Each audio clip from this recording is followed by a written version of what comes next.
সময় আর প্রাণীর স্রোত কারোর জন্য অপেক্ষা করে না। যেমন এই দেখেন, এটা হচ্ছে আমাদের বাড়ির খাল।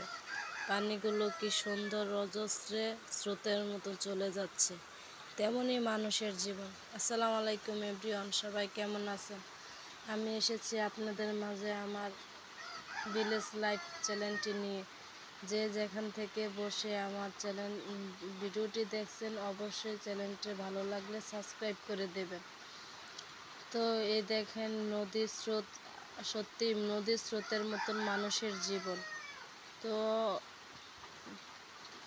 আজকে এসছি আমাদের বাড়ির চারপাশের পরিবেশটা নিয়ে একটু দেখাতে, আপনাদের মাঝে শেয়ার করতে। এটা হচ্ছে আমাদের বাড়ির পুকুর। দেখেন, আমাদের বাড়ির বাচ্চারা মানে এইটুকু বয়সে আলহামদুলিল্লাহ ভালোই সাঁতার কাটতেছে বা পুকুরটা কিন্তু বিশাল বড়। আর এভাবেই আমাদের গ্রাম্য জীবনগুলো চলে যাচ্ছে। তো শহরে যারা থাকেন তাদের জীবনও ভালো কাটে, কিন্তু গ্রামের জীবন বলতে একটু অন্যরকম, আলাদা শান্তি বা প্রশস্তি। চারিদিকে গাছপালা, ফুল ফল, নদী ভরা জল, ভালোই লাগে এগুলো দেখতে।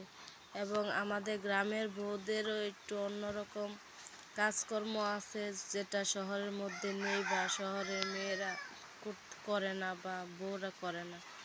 তো আপনাদের মাঝে আজকে আমি এসেছি এইগুলো নিয়েই, মানে আমাদের বাড়ির পরিবেশটা দেখাতে। আর আমরা গ্রামের বউরা সাধারণত কি করে থাকি। এটা হচ্ছে আমাদের বাড়ির পুকুর পাড়। কি সুন্দর, তাই না? যার যার ভালো লাগে অবশ্যই কমেন্টে জানাবেন যে আমাদের বাড়ির পরিবেশটা বা পুকুরটা কেমন।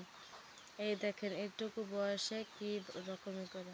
এইগুলো হচ্ছে আমাদের হাঁস এবং এই তো আমাদের গরু। তো আমাদের গ্রামের বউদের এইভাবেই জীবন কেটে যায়। এই গরুগুলো হচ্ছে যে আমার শ্বশুরের অবশ্য।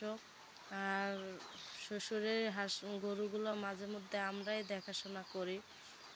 তো আজকে এই পর্যন্ত। আসসালামু আলাইকুম।